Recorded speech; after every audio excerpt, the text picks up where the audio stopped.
Hey guys, Tucker here, co-host of the Portland Real Estate Podcast. Before we get into this week's show, I wanted to let you know that we're currently looking for more projects. So for any of you guys that listen to the show that may be an agent or otherwise that have a property that you're looking to sell, we'd love to hear from you. Obviously, we're looking to purchase properties that are maybe not best suited for the retail market, or maybe they need to be redeveloped. So we do renovations and we do new construction, so we could buy an existing home that maybe it smells like cigarette smoke, maybe it hasn't been updated in decades, maybe it's got some functional issues, some problems like that, or maybe it's just in an area that is best suited to take the house down, partition the lot, maybe build a couple new homes, or just build one new home in its place, and anything in between. So if you guys out there in Listener Land have anything that would be best suited selling to a development company like ours, we'd love to hear from you. You can go to our website, which is ttmdevelopmentcompany.com, and when you go there, there's a Contact Us tab. Click on that, and you can send us a message, and we'll get back to you shortly thereafter. We'd love to hear from any of you guys out there that have a property like this, and hopefully we can do a deal together.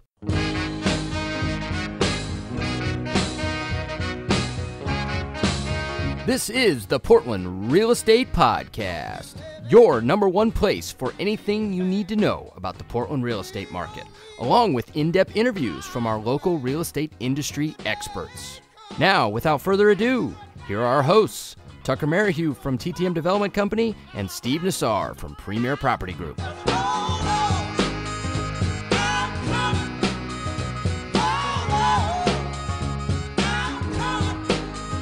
All right, everybody out there in Listener Land, welcome back. This is episode 102 of the Portland Real Estate Podcast. We have quite a series we got going here. We've been told that we need to bring on notable females that we should be talking to in the real estate space, and Steve and I listened. Not only because his significant other told him to do it, but because we think it's a good idea. So, without further ado, I want to welcome my co-host, Mr. Steve Nassar, and our second and, arguably better co-host, Mr. Joe Cuzzolo. What's up, guys? Thank you. Hey. I want to point something out to you guys that's pretty cool. Okay, so remember the 100th podcast? We had 3 objectives we wanted to hit, right? We wanted more females, we wanted more Joe, and we wanted more top producers and the top 150 producers. Well, guess what we have all of in one show? We've got a female guest. By the way, I looked up her numbers. She's in the top 50, if I'm not mistaken, as far as producing agents in Portland Metro. And we've got Joe. So we've got all 3 boxes checked in one interview. How's that for efficiency? That's awesome. I'd say we did pretty good. And it wasn't a jab at your significant other, by the way. That was a good suggestion on her part because I know she's listening. So I'm glad that she suggested it, and now here we are. So she actually suggested by name our guest today, Brittany Gibbs. Oh. Welcome to the show. Jen Rash, actually, we've met you at a couple of Lawyers Title events. I know you close with Lawyers Title as well. You also work with Zach Duncan, a good friend of mine. I've known Zach 10, 11 years. We go way back to the Alpine Mortgage days. We worked together, and we've been friends a long time. I know you two work together, and he every time I get together with him, in fact, we're grabbing happy hour next week, he talks so highly of you. And for many months and years, you were just kind of this folklore figure behind the scenes that I didn't know who you were. I just heard all these great stories about how busy you were and how much you were doing and how new to the business you are. So welcome, Brittany, first of all. Thank you for the kind Well, you got to give her an intro. Okay, so who is Brittany, Steve? Well, you got to do the proper intro here so she doesn't have to tell the world herself. Yeah. She's the owner of, and top producing agent, of course, and the owner of the Move Real Estate Group, right? Yeah. Yes, she is. Yes, okay. She is. So let's just start there. Prior to real estate, Brittany, what were you doing and how long have you been licensed as a realtor? Yeah, so directly before real estate, I worked in a car dealership, a locally owned car dealership, mainly with customer relations, finance. I guess it was sort of a little bit of a manager / executive assistant to the owner. And I've only been licensed since late 2014, beginning of 2015. Wow. So 4 years, right? Yeah. Just a year ago, you were able to get your principal broker license, which you have to have 3 years to do. Yeah. I did. I actually started a brokerage the day after I became a principal broker. Yeah. Awesome. So you've had your own brokerage about a year then? Yeah, since last July. Okay. And Brittany, tell the world how old you are, by the way. I'm 28. 28. She's a baby, Tucker. Joe? Wow. That's awesome. Yeah, I'm congratulations. so happy for you. Yeah. So how long were you in the car world?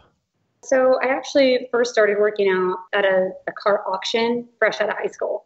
And then I met a lot of business owners. I mean, that was my primary job, was to talk to owners, like the owners of dealerships. And then I actually got a job from one of those dealers. So I ended up working there for a couple of years and then worked in a dealership atmosphere for another couple of years before I started in real estate. Interesting. Do you think that background helped you or hurt you? It helped me a lot, actually. I think I was pretty fortunate to start at the dealership that I did because he was young. He was very, very much so an entrepreneur. And he taught me a lot of communication skills. I was a little bit of a nerd before I met him, and he was really good with communication. And it definitely helped me. I mean, he put me in front of people all the time. And if somebody came in with a problem, he would be like, "You got this, right?" And I would just have to kind of wing it. And it grew me as a person significantly. Yeah. You know, there is a tendency, a lot of people do come from that business into our world, and you can kind of see it go both ways. It sounds like you were with somebody, like you said, used the word entrepreneur. He ran his business well. There are a lot of, less scrupulous and weird business versions of that business. And we see some of them come in the business, and boy, and the closing techniques they talk about, and, some of the Steve, do you remember we started on this place called the Boulevard? Yeah. And there was, let's see, there were pimps, drug dealers, felons, car salesmen, a whole variety of people that started with us at that little, well, it wasn't a little black box. It was a rather large black box that will remain nameless. But McLaughlin. Yes, the Boulevard. Yeah. How can you have a mortgage company on McLaughlin Boulevard and not that's basically a turnstile of new people that they're training and not have a bunch of car salesmen, right? Don't get me wrong. There is a lot of, there's a lot of good that can be taught in that business. It sounds like you were fortunate to be associated with a company like that. So you got your principal broker's license literally a day after you were in the business, 3 years. Was that your plan all along, or did that kind of, come to fruition over time? Like you're like, you know what, I want to do my own thing as soon as I can, or were you planning that for a longer period of time? I knew I was going to get my principal broker's license the day that I could. I had almost actually petitioned to get it earlier. I didn't even come up with the idea that I was going to start my own brokerage until much later. And there was a few things that kind of geared towards that. I had actually walked into a listing appointment and I was like, I'm with so-and-so brokerage. And they almost escorted me out because they're like, oh, no, our past experience was that. And we don't want to go down that road again. And I had to almost talk myself out of the fact that I was associated with them directly. And so then I just decided that I wanted my reputation to be mine. And that is the ultimate reason why I started my own brokerage, is because I didn't want anybody else in control of my reputation. It's interesting because we have 3 of you guys that all are, owners or part owners and brokerages here on the show today, which is cool. It's also interesting because, I'm sure you could all attest to it, but you go in to be a real estate agent, you're kind of self-employed. But then if you're a real estate agent and you own your own brokerage, you're absolutely self-employed. So you guys are all well on over the self-employed line, which is kind of interesting, I think. Yeah. Yeah. Hey, Brittany, since we skipped down to that question, I want to ask you, did you open your brokerage? You said you want to have your own reputation. You obviously run a successful team.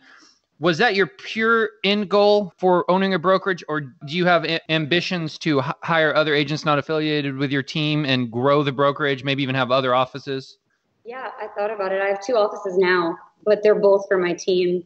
I don't know if I intend on having people that aren't associated with my team. It seems like a lot of liability currently.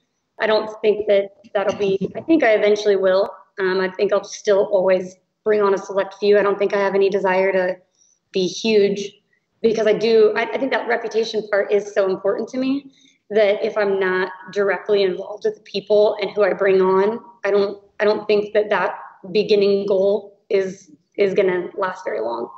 So I don't think I ever have this intention to be a huge brokerage that just brings on anybody. I try to add people onto my team that have the same core values. So I think that if I do bring people on, it'll be a similar situation where I feel like they're still in line with how I feel. Mm-hmm. Mm-hmm. So let's back up real quick then. I was just curious about that because that's obviously you've done a lot in a very short period of time is kind of the next question that Steve has queued up for me here. But when you started, did you have any connections or anybody that kind of helped you along, or what do you think kind of propelled you so quickly to not only be successful as an agent, but then also move forward in getting your broker's license as well? Pretty quickly on, I met somebody that mentored me, and he did it, for nothing. He became a good friend of mine, and I would go into him with every question in the book. I'd call him all hours of the day and night, and he really pushed me to be essentially, the best I could be. And we run our businesses completely different. Lance Swanson at Keller Williams Portland Central, which is where I started, and he would give me these tips that would help me kind of push past the emotional part of beginning. And so I would reach out to him all the time and ask him how to do stuff, ask him how to write a repair addendum. And essentially, I feel like I kind of skipped a lot of that learning level because he has a really good perspective on business and communication. And so I think that I owe a lot to the beginning part of my success through him. I mean, I think that the reason I've been as successful is I've always worked so hard. I mean, to get, here for sure. So. Mm-hmm. That is a commonality, I have to say, Brittany. It's an interesting question. It's one we like to ask a lot of successful agents. And in fact, any successful agent we ever talk to, we're going to ask, what is the secret sauce behind your success, and what have been the things that contributed to it? And you can go off on different tangents, but I have to say there's a couple commonalities you'll always find. One is hard work. You're going to find that person that just does whatever it takes, especially in the early days. What you'll often find is as you get more successful and you leverage yourself and you build out systems and you build a team, yeah, you can work less. But one thing you'll see about all those people, yourself included, myself included, Joe included, if need be, that gear is still hidden back there and you will bring it back out. In other words, if all of a sudden 2 team members quit, right, on the same day, then all of a sudden you roll up your sleeves and go, okay, what were they doing? I'm doing it now, right? The other commonality I always find is confidence. If you took the top 100 agents in the country, they might all do things differently and they different skill sets and different advantages, but they'll all truly believe that when they get in front of a client, it is in that client's best interest to work with them, and they're going to have the best experience, and they're going to take care of them the best. And that just is something clients can read and feel, and they eat out of your hands, and it's what leads to their success. So as you gained traction in the business, Brittany, and you started to build momentum, and you were getting busier and busier, as we all do when you're early and successful, and you start to have, one client turns into 3, which turns into 5. What were the things you did? What were the activities you consistently did to fuel that business? And what were the things that let you shift those gears into those next levels? So, I mean, I've always I have a week plan. I have every Monday, I always do like what I call my weekend cleanup. Every Tuesday I do, client follow up, everybody that I've currently in escrow. Wednesday and Thursday are for new clients. Friday is for like my weekend plan. And I've kept that throughout since the very beginning, since I started. And I think that that's helped me not, kind of always keep it. I work at like a job. So I always keep that. And every single day I start with that. And I think that that's helped me kind of keep moving up quickly, is because I'm really doing it intentionally. Mm-hmm. So it sounds like you kind of compartmentalize your time, which a lot of people have a hard time doing, especially when they're self-employed. So is that kind of what you're saying? The busier I got, the more I had to. Mm-hmm. I felt the little things went away. Like I forgot to, the deal was going great, so I didn't call them. I didn't tell them anything. And then all of a sudden I'm getting complaints that, oh, you haven't called me in 2 weeks or a week and a half, And then I'm like, oh man, like everything was going smooth in my mind. And I just, you forget those little things, and the busier you get, you forget that. And so I started to just make it a point every single time. I actually learned that from Mark Alto, which is a great mortgage broker here. And he, every single Tuesday, regardless of the deal. And at first I thought it was kind of funny. He'd call me and be like, hey, it's Tuesday follow-up day. And then I'm like, well, that's actually a great idea. Is like they can expect to hear from you every single Tuesday. And then it just made my business way easier. Do you do that with active listings, Brittany? Like if they're not pending? Absolutely. Yeah. I have a list of every client, every mortgage broker, everything. And I call everybody in the business. I call it title and lender. And then I just say like, hey, what's going on in this deal? Do we have any information? Or I'll look at the, the current saves on Zillow and Redfin and things like that. And I will have notes to give to every single one of my clients, because I think that's all they need to hear to make you not the bad guy, because sometimes it's like, if a house isn't selling, it's like, oh, you're not a great realtor, but that's not the case always, Mm-hmm. So, and it also opens the door for some of the communications you don't want to have, like price drops or just some of the feedback you've been getting. So. Yeah, that's interesting, because for me personally, I do my nightly routine is I do like a list at night of like what I have to get done the next day. When it's quiet, of course, and I finally put the monsters to bed. But I'll do my list at night, and that allows me to kind of compartmentalize my time the next day. But it's interesting you say that, because without that, you're kind of a rudderless ship. You're just kind of bouncing all over the place in the world of self-employment. You're putting out fires, you're dealing with your day, and the day will kind of come at you fast and furious sometimes. So definitely a good tip there on how to, I guess, get more out of your day, for sure. Yeah, it sounds like you take a very proactive approach versus reactive, and that's a big, big difference. That's a big difference. Yeah, it was learned for sure, because I felt like I was constantly putting out fires there for a minute, and then I was like, I think I got to get in front of them before that happens, for sure. So. Yep. I've often said that, it comes to mind on everything, but on where it's easiest to forget it is like on an active listing that's not pending. And I've often said and believed that ignorance is not bliss. Ignorance is not the part of the seller, that is. Mm-hmm. In other words, if they don't know what's going on, they're not happy. And so how you address that is proactive communication, regular contact. Voice to voice is great, and it's very important, but there's other things you can do just to be proactive with them, for sure. I got a question about your prospecting side of it. We're going to rabbit hole here a little bit, but like, let's say you talk to somebody and they're potentially interested in listing with you. Like, do you have you haven't signed anything or whatnot, but you've just had a conversation, you feel like it's going to work in some way at some point. Do you have a follow-up sequence with them to stay relevant in their mind so that they don't forget about you at some point as well? Do you treat that the same way? Yeah, definitely. I have a list of clients that actually can be on like my Wednesday, Thursday, where like I do lead follow-up, because I don't consider them a client at that point. So I would call them and be like, hey, like, where are you at in the process? Have you decided on somebody? And then, I try to stay in front of people as much as I can. The busier I get, the harder those ones are, but I definitely try. Very cool.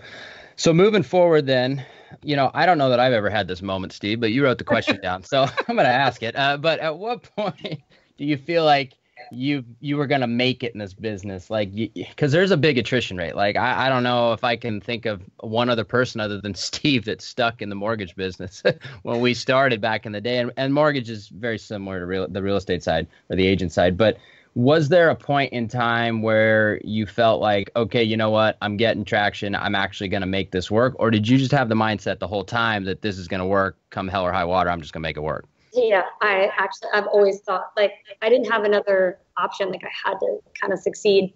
I didn't want to go back to the car business. I didn't want to work 7 days a week or, 12-hour days. I had just met my husband. I was thinking about the family side of things, and, I just didn't want to go back to that. And so I really didn't give myself that option at all of failing. And so I never had that like moment. I just kind of was like, I'm going to do this. And then as I started to get traction, it was great. What a lot of people don't know is it took about 6 months off last year. And that was that moment of, am I going to make it? Because I did. When I had to restart again, I don't know if I had that same ambition, the first time as I did the first time. So yeah, that was the biggest thing. Was that because you had a kid, Brittany? I had a kid, a sick kid. Yeah, my second born was in the hospital for about 4.5 months. Yeah, so wow. I shut down shop for about 6 months. That makes your numbers and your success that much more impressive. My goodness, you took 6 months off and you're still in the top 50 for the last 12 months. I had to work really hard for 2 reasons. I wanted the building that I'm in, and I had to catch back up. I have a family to take care of, and we're definitely, we've always been a 2-income family, and our life was built on that. But those were those moments that was more important to me. So I shut down shop for about 6 months. And when I had to start getting that traction again, it was like, oh my gosh, like this is way harder than I remembered it, because it's like starting over fresh. you take a month off or 6 months off in real estate, you're taking a year off. You know, you really have to like work hard to get back up in front of people and that constant flow of business. Mm-hmm. Mm-hmm. And I think that a lot of people that knew me, my sphere, were afraid to reach out, you know, because a lot of people that were friends with me on Facebook didn't know essentially that I had a sick kid and that I had just gotten home with them, or I was in the hospital with them, and nobody reached out to me during that time, which was also a weird thing. You know, I was like, hey, I still run my business, but like, yeah, it just none of my sphere wanted to reach out to me. Interesting. Yeah. Yeah. That'd be a side component of that. They think, you know, it puts them in a kind of a limbo. Do we bug her or not? Yeah, I get that. One other question we were going to ask you, Brittany, were there ever any big oopses or blunders along the way as you were a brand new agent? I mean, I know I had one. I'll give you an example. It happens to all of us. I mean, nobody gets in this business and that first showing the lockbox key works, or you don't lock yourself out the back door of a deck on a house as you go out to show it to them and then it locks behind you. That's a hypothetical, right? Couldn't have happened to me, right? Did you have anything like that, Brittany? I mean, yeah, I'm not as put together as I might seem. I definitely have it all the time, but I think that, like, I don't know, you're human. You're bound to have that kind of stuff happen. But yeah, I mean, I can't think of. Okay, here's a better question on the spot, right? We'll see if you want to answer. So I'll ask Steve too, and he could say, what was like the most friction-filled experience with a client that ended good? But like maybe it was like a blunder or a conversation that created friction, but ultimately ended good. Because that's probably something that other people have had experienced as well, right? Like maybe you priced a house like $100,000 too high, and then you had to talk about 5 price drops to get it to the point that it's sold, or something like that, right? Yeah, totally. So I think that, you know, for me, I think it always brings back down to like the communication side of it. Like I missed something pretty big in a conversation, and you know, didn't exclude something, or I've had that happen actually twice, and I've definitely learned my lesson. And then the other side of it is, yeah, I mean, price drops, when you price a house wrong, that's pretty bad. You know, like for me, I always hate those conversations because I try to be as proactive as I can. But I think that one thing that I have learned time and time again is that the communication side of it, really listening to what people need out of a deal, and then being wrong on that, and then having to kind of eat crow and come back to it. Joe, what about you? What have you had go wrong on a transaction? We've had rough ones together. You remember those? Yeah, let's hear your guys' knockdown drag out, huh? Yeah, I just want a deal that doesn't have hair on it. Just one.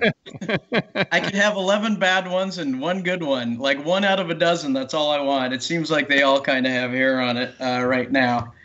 There's like way too many to list, but you'll be able to read it in my book when I come out with my memoirs of real estate. I think a couple that come to mind. I think some of the weirdest transactions that come to my mind is ones where there's a divorce happening, and they're both sitting at the table with you, and you just can cut the air with a knife, the tension and the animosity, and and sometimes they're snapping at each other, and you're just navigating that, and you have to do that throughout the entire process. It's those ones definitely are challenging, but just interesting, aren't they? I figured that one out though, the divorce thing. Oh, please shed some light on that for us, Joe. It really just solved the problem for 50% of America. Kind of sounds bad. It does. It kind of sounds bad, but when people are beating each other up, I'm just like, hey guys, I understand what you're going through. This is your divorce, not my divorce. I'm here to help you with real estate. So get a little wood on the ball and just stay focused. When I leave, you can kill each other, but let's just stay focused. And it's kind of an asshole thing to say. However, it really kind of snaps them into shape. It's like, we're going to leave the catty stuff aside and we're going to focus on real estate, which is kind of nice because having done a lot of divorce situations, if the soon-to-be ex-wife says, I want to accept it, the soon-to-be ex-husband might not want to because she said yes, or vice versa, you know, and all the personalities come into play.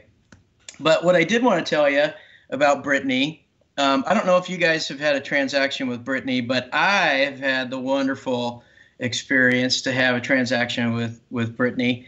And instead of asking her about herself, I can tell you on a firsthand experience that she is dedicated and driven. She is ethical.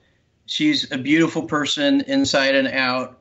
And I really admire her entrepreneurship, because I think not only when you bought this building and you have moved real estate, but don't you have like a design, furnishing, staging thing as well? Am I right? Sure, yeah. I stage all my own listings. Thank you for the kind words, Leslie.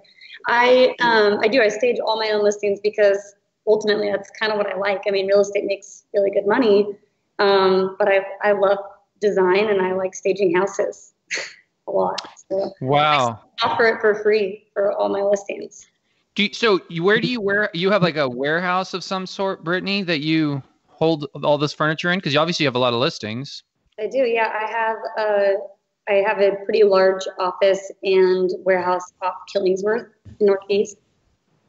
And so it's the second office. I have a couple agents that work out of there, and then we keep all of our furniture there as well. And do you hire movers, like contract movers for the process? Yeah, I have two. They're like two assistants that help me stage. Wow. And I stage a lot of my own listings. I go there and kind of point. But how does that go? Because I mean, obviously, certain people have somewhat gaudy stuff, right? And they're like, "Oh, look at my beautiful couch," and you're probably like, "I think we need to scrap that and get something nicer in there." But I mean, so do you do it for all of them, or just the ones that are empty? No, I try to do as many as I can. You can tell when people feel uncomfortable about it, and then you can tell the people that'll be like, "Just sell my house. I don't care what you do." And then they come home and I've moved all of their furniture into the garage. It's sometimes a weird conversation, but ultimately, the conversation I have with people is just that, like, look, I want to sell your house. And sometimes it's the psychology of walking into a house and feeling good that does it. And staging has done that for me. And it's improved my numbers significantly. And it also kind of sets me aside from people when I'm at a listing appointment. It's like, hey, look, I'm going to come in. I'm going to stage your house. I'm going to tell you what you need to do up front. I'm going to do it for you. I have a team that specifically does that. And it's just a part of our listing presentation. And no charge to them, Brittany? No. Wow. I don't want to compete with you. Well, that would explain her numbers. I mean, shoot. Jeez. Yeah. And on Wednesdays, she donates blood, and then she does a dog rescue. And again, I mean, it's also just something I like to do. So sometimes I feel like guilty for charging it, but it also like gets me more money in the long run. I mean, I don't know how many people I've been up against where they're charging less money, but they don't offer staging, and I get it because even though I offer a little bit more, I have all these other things. So, at the end of the day, I think that I've walked away with appointments that I probably wouldn't have had otherwise. Because people will say staging, but then they'll say, oh, it's going to cost you a couple $1,000s, or, I'm going to charge X amount because I have to pay a couple $1,000s. So the fact that I kind of went and I bought all this furniture, which is also a really bad thing that I have, where I really love furniture. And my husband actually tells me I can't bring things home unless I have a place for them. So you need furniture rehab is what you're telling me. So the fact that I get to bring it to my office and stage other people's houses that's fun. Helps my marriage. Yeah.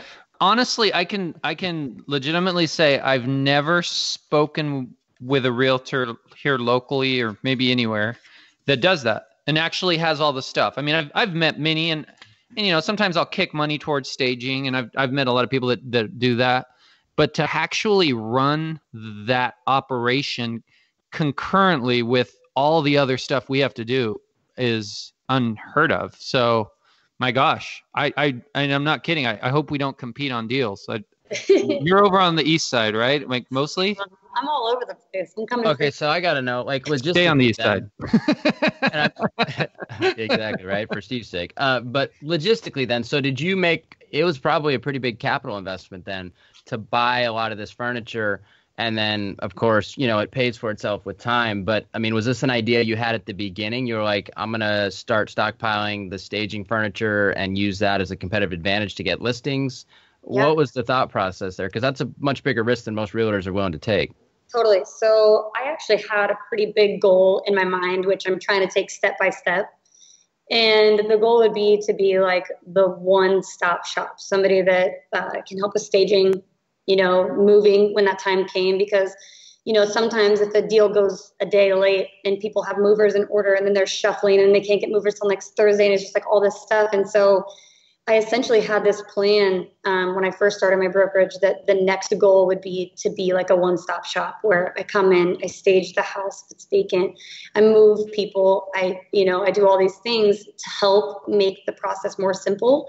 And I found that the staging thing was something I could do right up front. And the moving side of it is not really something that I'm like going after right now, but I think eventually I will want to do that for all thing where I just basically like, you hire me and I help you with all of it. And it's almost like a build your own listing package. Mm-hmm. Mm-hmm. So, I'm guessing you've got a strong contractor relationship somewhere. I do. I really do. Yeah. Actually my family. Yeah. Yeah. That's awesome. Yeah. I think that's important enough. No, I'm with you. I get it. I 100% get it. Like, I think that's a big part of what we do as realtors. We're kind of the quarterbacks of the transaction. That's what I usually say. And so we're kind of the orchestra leader, making sure we've got a great network that's going to create that overall smooth experience. We may not know everything, but being able to resource those, and you've actually gone so far as to bring some of those in house, which gives you even that much more control. Here's another one for you, off script, we'll say. So obviously you're trying to build kind of a one-stop shop experience for people. Do you have or have you had experience, maybe outside of the realm of just being a realtor, but do you have ambitions to get into maybe your own flips, builds, design, to do that type of stuff for yourself as well? Or do you just want to do it for clients that you're servicing on the real estate agent end? I like remodeling. And so, the idea would be eventually I'll do my own flips, but currently I'm a little bit of a house hoarder. So I buy stuff, I will remodel it and then I keep it. So it's kind of something I'll eventually maybe do a flip, or, I really want to build my own house. My husband and I have talked about that quite a bit, but currently, I have a couple of rentals, and I have an apartment here in my commercial building that I do love remodeling, but I don't think right now in our current market, I'll want to do that. I don't think I'm as versed in it as some of the other people that are doing really well. Gotcha. Brittany, I have a quick question for you. Where do you actually live? What city do you live in? I live in Happy Valley. Happy Valley. Okay. Yeah. Okay. And you do business all over the metro area. Okay. Talk about your team, Brittany. How many are on your team and how is it structured? Actually, for the past year and a half, I've only had about 3 people other than myself, and then a transaction coordinator.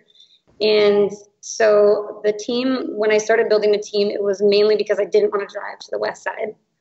And because, as you know, it's kind of hard to get over there if you're coming from, Happy Valley and you got a showing out in Hillsborough at 5 o'clock. It's just it's not ideal. And I didn't want to do it anymore with having kids. I didn't want to come home late. So I decided first I was going to hire somebody on the west side, and they were going to do everything on the west side.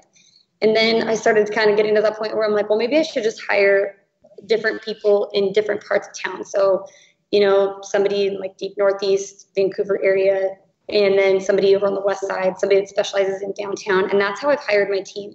So currently I have 6 people, 3 in which I've hired in the last month. And so we've been a team of 3, and now we're a team of 6 just recently. So all licensed? Or are we talking about unlicensed assistants too?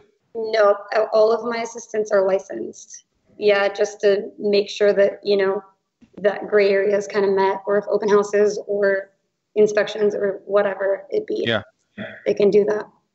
Are they all buyer's agents and listing agents, or do you go to all the listings? No, I kind of let everybody take their clients. So even if I provide the lead, if they have a house to sell, I have them do that as well, because I think people feel more comfortable with that.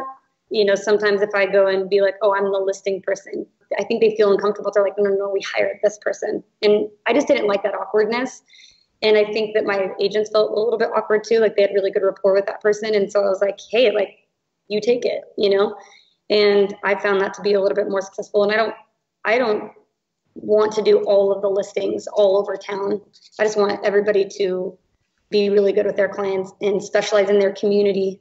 And that's essentially just so everybody does everything. Mm-hmm. And you, Brittany, I know from my conversations with you and Zach in the past, you do quite a bit with Zillow. So are those team members, are they kind of the upfront ISA taking the Zillow lead and then running all the way to the finish line with it as well? Yeah. So I started Zillow about 2 years after I got into the business because I actually wanted to use their coming soon feature and for like listings that I would get. And then all of a sudden I closed a few deals off of them. So I was like, oh, this is really cool. This is easy. And so I currently Zillow is what my team does. And they take pretty much all the Zillow leads at this moment. And I kind of just work on Sphere and referrals that I get from lender partners or whoever. Mm-hmm. So here's a off the topic question, off the beaten path. Has your feelings towards Zillow changed in the last year or two, or are you? Steve loves Zillow, so that's why he's asking. But yeah, and there's no right or wrong answer. I'm just curious. I have a love-hate relationship with them. I have some really good people at Zillow that have helped me along, and it did give me a little bit of a boost. When I started, I didn't have this. I was, at 25 years old, half of your friends are still in college. We're living in a dorm. They're not out buying houses, so you can't really depend on your sphere to build this business. A successful one at 24, 25 years old. So for me, it was, I loved it back then. And then when they switched to the live transfers, oh man, I had a 2 months where they gave me nothing. And I was like, you've got to be kidding me, because my ROI was really good. So when they would just drop leads, we would close like nobody's business. And then all of a sudden when they got into, the mix, I was like, their ISAs aren't as good as we are. Yep. So I was really, really frustrated with them. And then it got a little bit better. And then they rolled out this new flex program that's going to hit Portland in a year. And I hate it. I absolutely hate it, because being a team lead, our ROI is better than some of that. So when you're talking paying a referral fee to a large company on deals that you close, it takes that part away. Like now you're paying a referral fee on every single deal that you close. So, I'm beginning to not love them, but, I'm going to probably just keep milking that until I don't more, So sounds familiar. Love hate is a term I use frequently with them, and I agree with every change you said. Not to mention that it really seems like their focus is on them and their purchases and their facilitating transactions, and they've made that clear at their investor meetings with, when they do their quarterly earnings statements as well. So I've talked to some of the main people. I mean, I don't know if they like me because I'm really honest with them, and I'm just kind of like, well, I'm going to quit, when that happens, because that means I have to start charging my agents more, and I have to start doing all that stuff. And it's like, I don't want to do that. I mean, these people have kids and families and bills, and now you're telling me you're going to take 25%, which means, or 30 or whatever they're going to charge. I don't think that's come out yet. And then on top of that, we have to charge all of our stuff, which, I don't pay 25% is so much more than what the actual cost of a lead is in our team. So yeah, it drives me crazy, but. Yeah. Interesting. Yeah. Got a quick question before we segue. So having been younger and not been able to work my sphere either, because everybody was drinking beer and smoking weed and definitely didn't own any real estate, so I couldn't refinance them. But beyond that, I also I opened a mortgage company at 25, and there were some interesting characters that worked for me. My biggest challenge personally was I could produce, right, in terms of making money and income, but changing hats and being the boss, that was a difficult transition for me, especially at a younger age. Have you found that you've transitioned well from being an agent to being an owner and a boss, or is that a challenge for you as well? That's actually my biggest challenge, I think, in my business, is being a manager. I'm not really a manager type. I don't like telling people what to do. I don't like to micromanage. And I feel like, when you have the right people in there, it works. And when you have the wrong people in there, you feel a lot of friction. And I've recently let go of some of my friction. And I'm finding that my team currently is really great. Everybody does their own thing. Like everybody's really motivated and willing to, make it grow. But that would probably be my biggest challenge in hiring the right people and to, just all of those manager duties or owner duties, it takes away from your production. And that's where the most money is in production. Mm-hmm. What are the parts of having a team that you enjoy the most?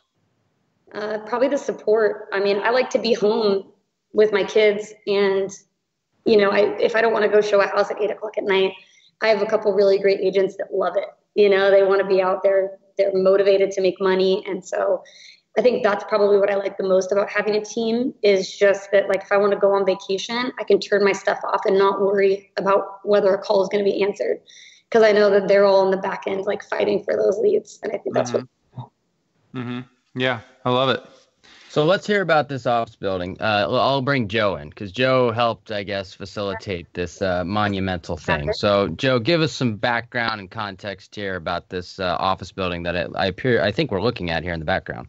Yeah, so it's a fabulous building, and I told Brittany I was secretly jealous that she bought it, because that would be a great Oregon City annex for Soldera. But historically speaking, it was the old Greyhound bus depot, and it kind of stayed the same footprint ever since. It was like lime green and pretty heinous, but it's in the middle of historic downtown, and I drive by all the time.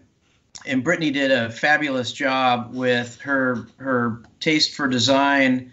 Really worked out. It's painted like this dark gray, and it says "Move" up top, and it's really a fabulous spot.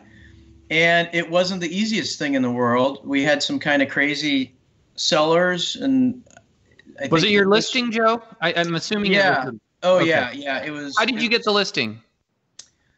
Sometimes I do things with one of the brokers in my office, because after so many years of doing it, sometimes it's just fun to do something together, right? Have someone to talk to. And we decided to do this together, and it was actually someone who reached out to him. Gotcha. And I don't know how she came in. We also had the Wheel restaurant listed back in the day, and she might have come in from a lead off of that. It's now the Black and White coffee shop on the corner. Anyway, it came in. We did it together. Brittany said, "I love it." There's tons of activity on it, and we had to make a choice, and we took the offer in hand, which was Brittany, and there were more chasing her after that. And it was kind of difficult, the financing, and it's commercial, and I think with everything Brittany had going on, it just wasn't a lay down 20% conventional loan, right? It was difficult, and she know that commercial was so much different than just regular residential. Obviously, I've never bought a commercial building. It wasn't even in my 5-year plan. Like, I literally just hadn't even thought about it. I saw this building and I fell in love with it, and I was like, yeah, I've got to have this. So I reached out to a couple of people, and I was like, yeah, I need some recommendations on some good commercial lenders. And I got linked up with somebody kind of horrible that changed all the terms on me the last day. So I called Joe. I was like, Joe, help. And they, luckily enough, extended for me. They were awesome during that transaction. And I was linked up with somebody awesome and made it happen somehow, which was really cool. Do you want to tell us who that awesome person is? Yeah, it was Anthony Buckles at US Bank.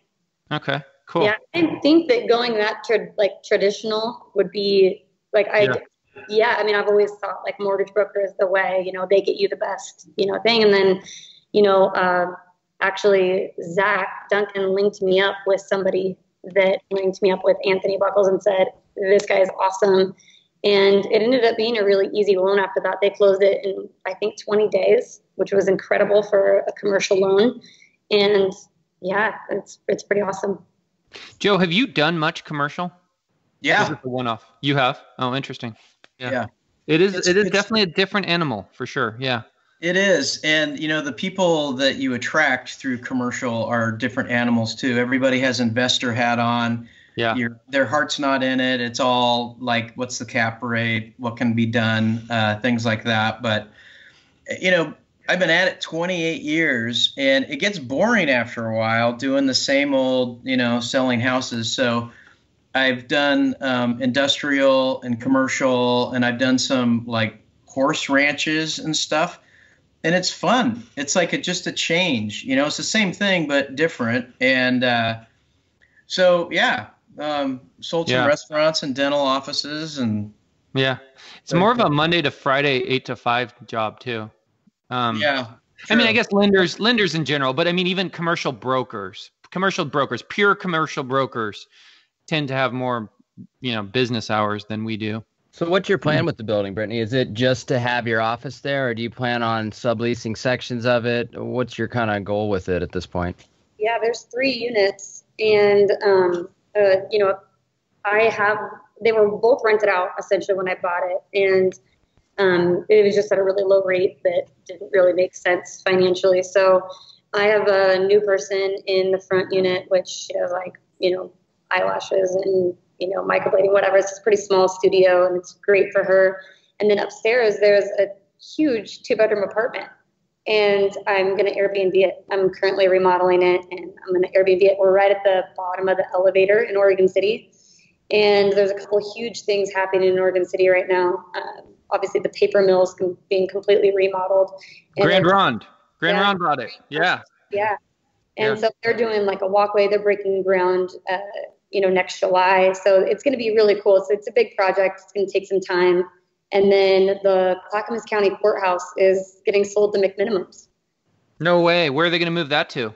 The Clackamas County Courthouse, they're moving up to the top of the hill where the rest of like the Clackamas County Jail and all that kind of stuff. Oh, wow. I did not hear that. That's interesting. That's cool. I didn't hear it either until I started obviously being in some of the conversations in business and building owners in downtown Oregon City.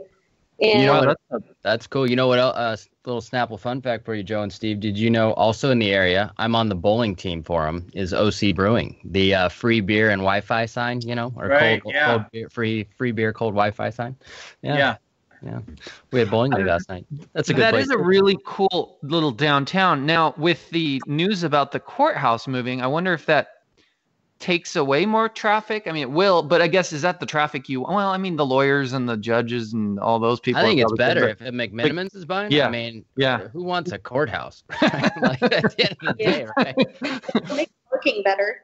Yeah. They're going to have to change the name of the verdict, right? They're going to have to call it something else. McMinimans is going to do something cool because there's still old jail cells in the courthouse.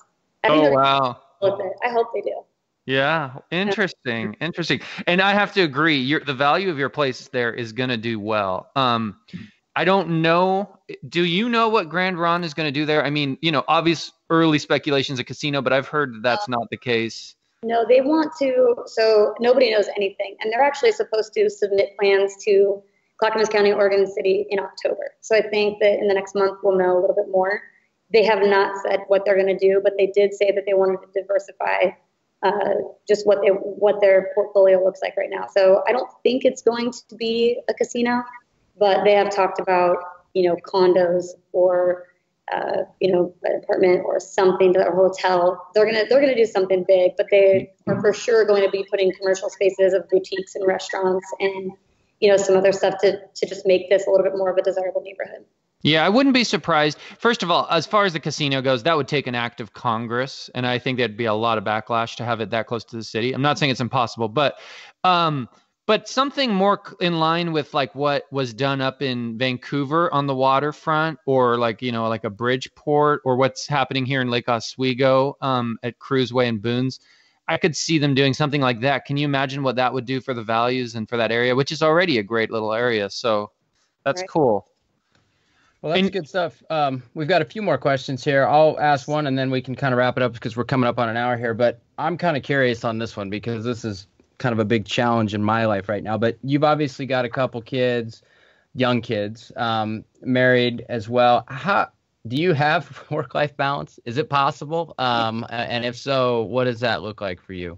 It's a daily challenge, and I think it's ever-changing, especially as my boys get older. I think that, work-life balance is definitely hard, for sure. I try to use my team as much as I can to support, everybody on my team has kids. So we try to definitely like utilize each other to have days off and to be able to go out of town.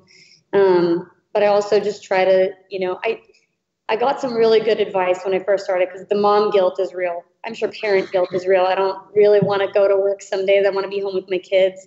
And I did struggle with that a lot in the very beginning, of like, am I doing the right thing? Building this business that I really wanted to do. And I'm really passionate about both. I want to be like the best mom I can be. And I also want to be the successful business owner and make all this work, not for nothing. And somebody said, like, you can do both. You just have to do both with intention. And you have to, when you go home, you need to let people know that you're home and you're going to put your kids to bed and you're going to enjoy dinner. And you will get back to them either when you put them down or first thing in the morning. Or if you want a day off, you just need to be upfront about it. And so I started doing that. And at first I thought I was going to get backlash. And then people were surprisingly okay with it. Like, hey, we're not going to be available tomorrow morning. It's my son's birthday and I'm going to take him to the zoo. And then nobody would call me. And it was like the weirdest thing. I thought it was going to be so much harder than that. And it's not. So, I found that I'm trying to be more intentional with my time. When I'm at work, I work hard. I'm not on Facebook. I'm not doing all that stuff that, can suck you in. And when I'm at home, I try to put my phone down and be really intentional with the time with my kids and playing with them and, going places and not focusing on work as much. So. Good advice. What's your advice, Tucker? What do you do? What do I do? Probably. We've never talked about this. I'm a work in progress, man. I'm a work in progress. I try and be present. See, my challenge is that my kids are they're tough, man. I'm at a tough age with kids. So like, I have a hard time maintaining energy to deal with them at the end of the day on top of everything else. So I'm a work in progress. But that's why I ask for, maybe she's got some tips that, you could use. How old are your kids? 2 and 4. Okay, so you're in the throes of it, like me. Yes. 1.5 and a 3-year-old. So wow. Like there, yeah. My challenge is my second one. If I had first, I wouldn't have a second one. So, all the time, we're like, is he defective? Like, I love him to death, but he's the tough one. Yeah. They just they push all the boundaries, where the first one convinces you to have a second child. Yeah, I've learned that people black out this phase and they forget how challenging it is. So, Joe, you probably don't remember what this was like. I don't remember. Yeah. I'm an empty nester, so I'm on the downsizing side of things, and my time is my time, and lots of me and Sarah time. So it's pretty good. There's a light at the end of the tunnel. I mean, enjoy the entire ride with your kids. It's awesome, and you're going to blink, and they're going to be little adults like in no time. But when you come out the other end of the tunnel, it's pretty cool also. I want to skip to your phase, Joe. I want to go from 0 to your phase. Just adopt an 18-year-old. See how that goes. Good plan. It's a good plan. Does that work? Let's jump forward here. We've had her on for a while, but I'm curious, as we kind of wrap up here, we've kind of learned about where you've come from, what you got going on now. You're obviously a planner. You've got goals. You've got things that you break down your week. But looking forward into the future, what are the goals that you have set for yourself? What are the things that you want to achieve? Maybe, closer in the future, and then also maybe, 3, 4, 5 years out. So right now I'm currently trying to structure my team a little bit better and making good hires to take a little bit of stuff off my plate. And then, ultimately I think that I do want to get bigger in time, maybe add a couple more agents or go into a different marketplace. But right now I don't have a huge goal in front of me, which is scary for me because I think I work better under pressure. But I think the goal is to really figure out how to maximize the money that I'm making, and also prepare that if something does happen in our market, what that looks like. Keep costs low and business high, and just see where it takes me. I think I still have a lot of learning left to do in the business. So, Brittany, what advice would you give to newer agents, or even just agents not doing as much business? Either or. You can go both ways. Yeah. So, I think people that are getting into real estate, it's an incredible business that there's so many different ways to be successful. And ultimately, I think that the biggest piece of advice is find out who you are, and then, you know, try to find somebody that, you know, is like you. And, you know, if you don't like to cold call, if you don't like to be told no, don't cold call. And, you know, try to find like what you're good at, and then pick a piece of the business that is going to be really good for you. And, you know, it's so easy to go a million different directions in this business and spend a bunch of money. But at the end of the day, you know, if you don't have that, you know, self-discovery of how, you know, you're going to be happy in the long run, you probably won't be successful in this business. So just being, you know, trying to find out whether it's, you know, Sphere or REOs or new construction, and then just kind of maximize on who you can learn from. Joe, I want to ask you that question. What advice do you give to new agents in the business, or agents looking to grow it significantly? Oh, so that's easy. It's master your craft. I'm a broken record, but if you're going to be a realtor, be the absolute best you can. And like what Brittany said is, you know, play to your strengths. If you're not a great cold caller, don't do it. Do what you're good at, and, you know, be really awesome at what you choose to do. And also you have to love doing it, because it shows. If you hate cold calling, you're also going to suck at it too. So master your craft, and, you know, be the very best, most professional, most knowledgeable, most ethical you can, and you will do well. But unless you're all in on real estate, it's not a great profession to be in. So you got to be willing to jump in. You have to like a job for sure. And that's something that a lot of people forget about. They think that it's a part-time, or, you know, you can show up sometimes, but I don't know if there's a way to be extremely successful without working it like a job.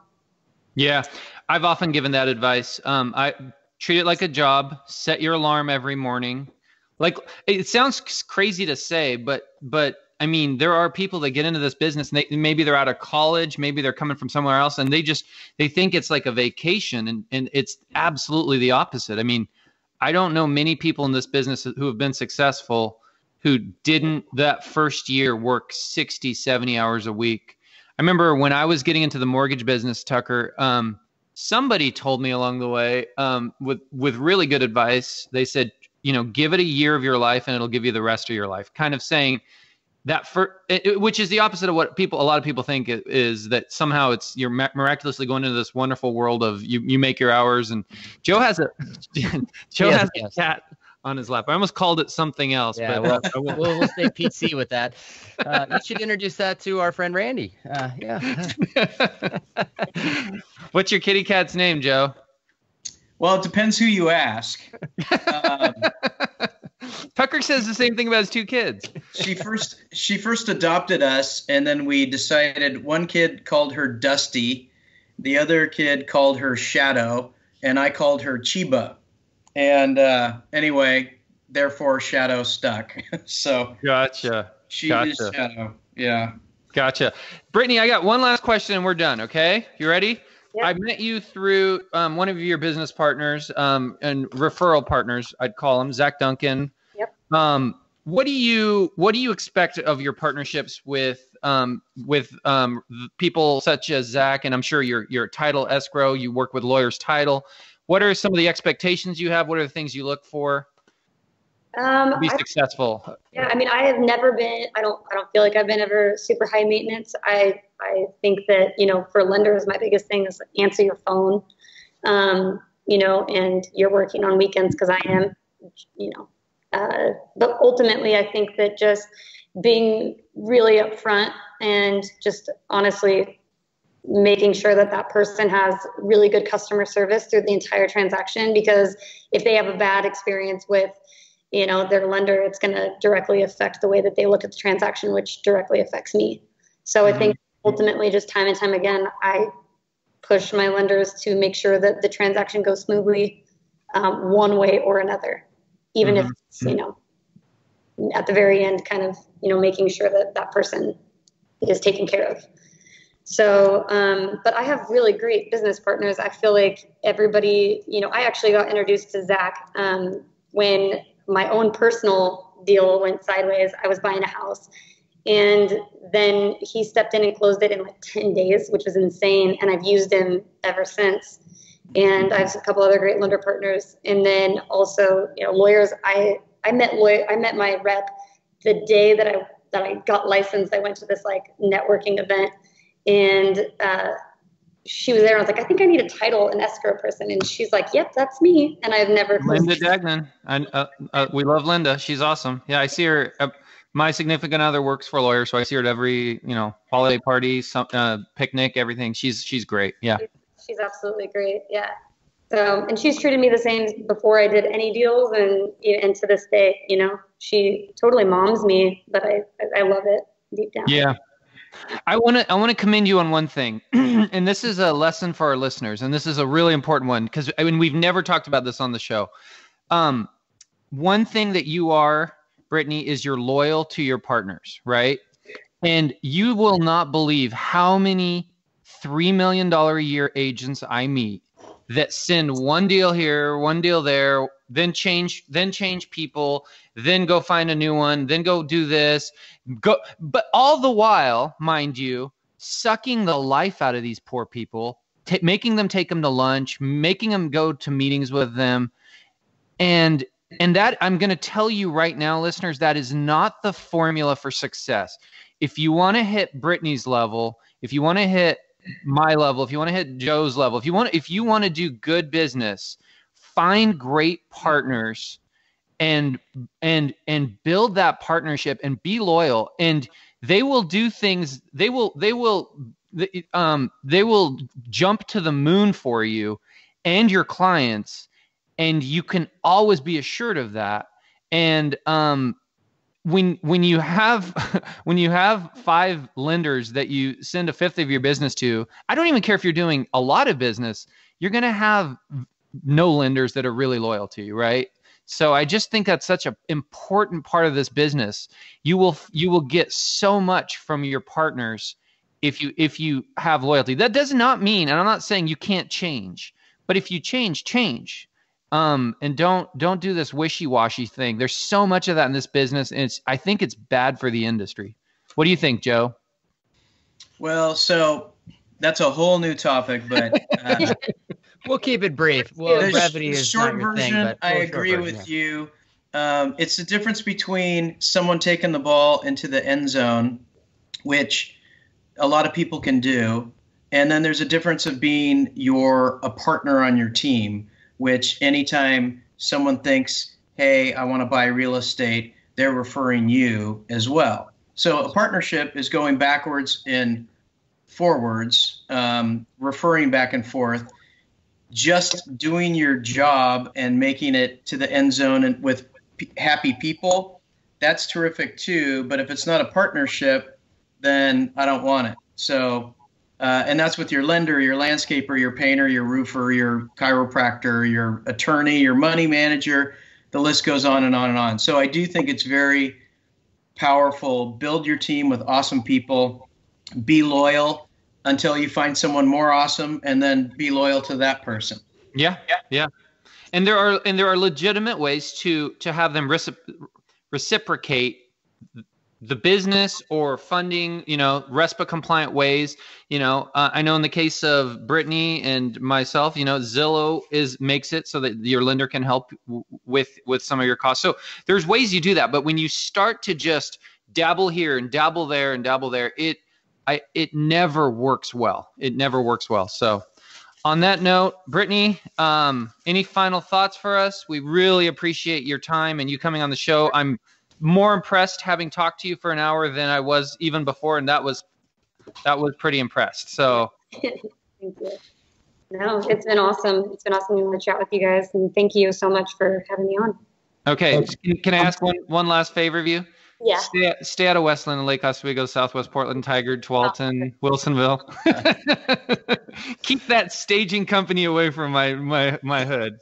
Oh, I think you both are doing fine, given where you are on the list of who's famous. So I'm just kidding. In fact, I would love to lose a transaction to you. I would call you up and go, okay, you owe me happy hour. Yeah. Or a referral fee, right? Yeah. Or that's not RESPA compliant, huh? Yeah. Anyway. All right. Well, hey, Brittany, thanks for joining us this week. A fantastic show. Joe, as always, it's a pleasure to have you on here. Steve, Thank you. We'll do it again soon. And for everybody listening, we're going to continue our, we'll call them our Powerful Women of Real Estate series. I don't know, probably next show, right, Steve? Something like that. We're going to, yeah. So there we go. So, all right, guys, that's this week's show. We'll see you on the next one.